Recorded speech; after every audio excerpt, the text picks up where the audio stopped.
Arnold Schwarzenegger's name has been synonymous with the world's strongest man for as long as we all can remember, but it looks like there might be one person who can challenge his strength. We're talking about former NBA star Wilt Chamberlain. Chamberlain might not be a bodybuilder, but he has dominated every opponent that has gone up against him in the NBA with his strength. Stay tuned as we talk about it and more. But first, a reminder about our brand new giveaway. We're giving away a PS5 with a copy of NBA 2022 and Madden 22. All you have to do is watch the full video, leave a like, comment the keyword hidden in the video, and make sure you're subscribed. It's that simple. First up, Wilt Chamberlain dethrones Arnold Schwarzenegger. With an average of 50.4 points per game over his career, Wilt the Stilled also is the only player to score 100 points in a single game. Sure, he was an extremely talented athlete, but some think that his extraordinary strength was also instrumental in helping him get so far. In fact, his athletic ability reminded many people of Arnold Schwarzenegger, considering the fact that Chamberlain too was stronger than any opponent that he has ever faced. And well, let's just say that it felt like a self-fulfilling prophecy when the NBA star was cast in a film alongside the former 7-time Mr. Olympia. After all, Wilt had a point to prove. He wanted Schwarzenegger to know that he was the stronger man. When Chamberlain joined the cast of the 1984 movie Conan the Destroyer starring Schwarzenegger, he went into it wanting to challenge his co-stars, and of course, Schwarzenegger was more than up for it. The two would routinely work out together in an attempt to outperform the other, making for a pretty fun show for the other cast members. Moving on, Three's Company. Not just Schwarzenegger, but Wilt also had another co-star who was willing to join in on the fun. The man was none other than the former wrestling champion Andre Rene Roussimoff, famously known as Andre the Giant. At 7 foot 4 inches and weighing 520 pounds, Andre the Giant alongside Schwarzenegger gave Chamberlain the push he needed to really up his game. The NBA star was spending his entire days with some of the strongest men in the world, and they were only inspiring him to be better every single day. It was a win-win situation for all of them. Followed by, what did Arnold think of the NBA star? Now, Chamberlain and Schwarzenegger already knew each other from before. In fact, they had also worked out with one another a couple of times. When asked about what he thought of Chamberlain, Schwarzenegger responded saying that not only was the man brilliant in the NBA, but he was also a fantastic volleyball player. The bodybuilder remembers spotting Chamberlain playing the sport at Muscle Beach in Santa Monica. Joking around, Schwarzenegger also said that the reason why Chamberlain really went to the volleyball courts was that he wanted to pick up girls. Talking about the athlete's strength, Schwarzenegger said that he would often go watch Chamberlain play for the Lakers. During that era, the two of them often worked out together at Gold's Gym. The bodybuilder claimed that Chamberlain was the only basketball player who worked out with weights back then, and let's just say that his workout routine was incredible. He did triceps extensions with 180 pounds, which blew us all away. He was so strong, our relationship extended into making Conan the Destroyer, where we worked out every day on set,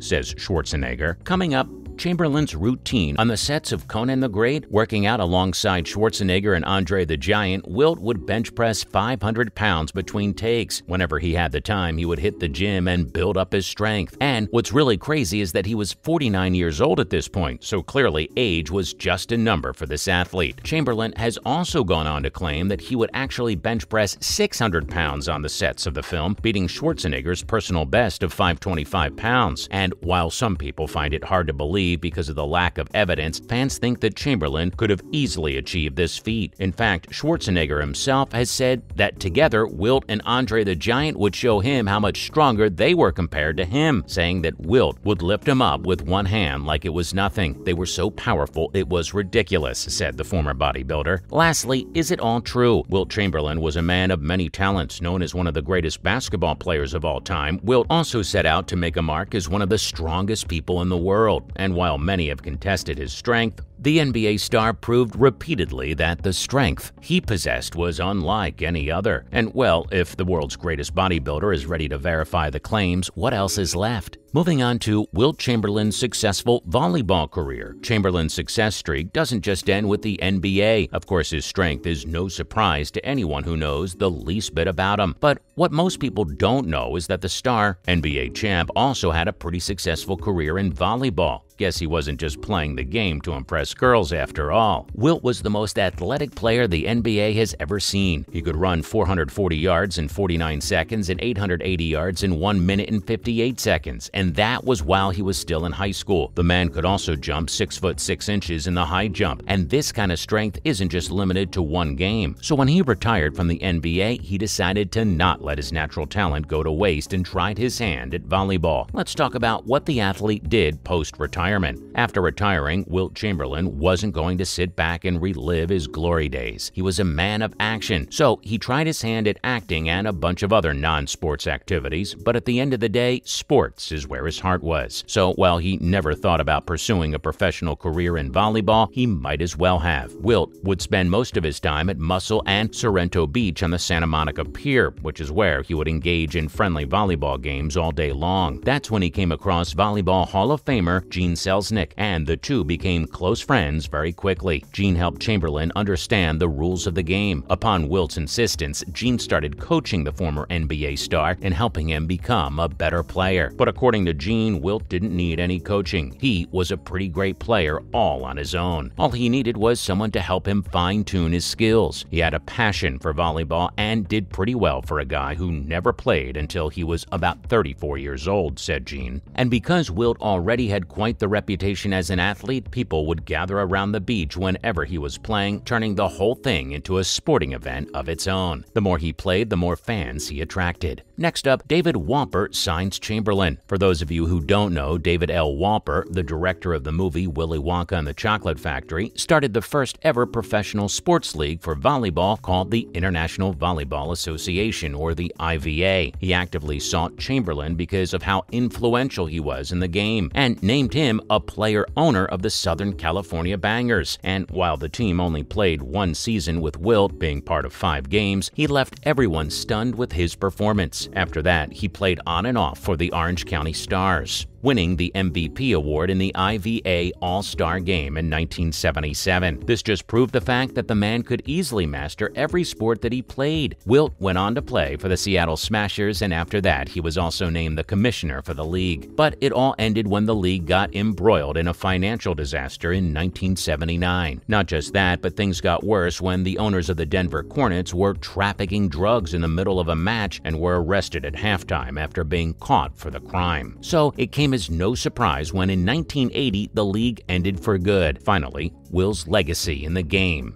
Not only did Chamberlain put beach volleyball on the radar with his involvement in the sport, he also became so big in the game that it was now time for him to use his influence for good. Wilt went on to sponsor a traveling indoor volleyball men's team called the Big Dippers and its female counterpart called the Little Dippers. The legend was also inducted into the Volleyball Hall of Fame, and the athlete himself claimed that the sport was a major part of his life, just as big as basketball once was. So when Wilt Chamberlain passed away, it wasn't just a heartbreaking day for the basketball community, but it was equally heartbreaking for the volleyball community and fans of the sport. Well, that's a wrap for this video, so what do you think of Wilt Chamberlain's incredible legacy? Let us know in the comments below, and make sure to give this video a thumbs up and subscribe to the channel for more videos like this. We'll catch you on the next one.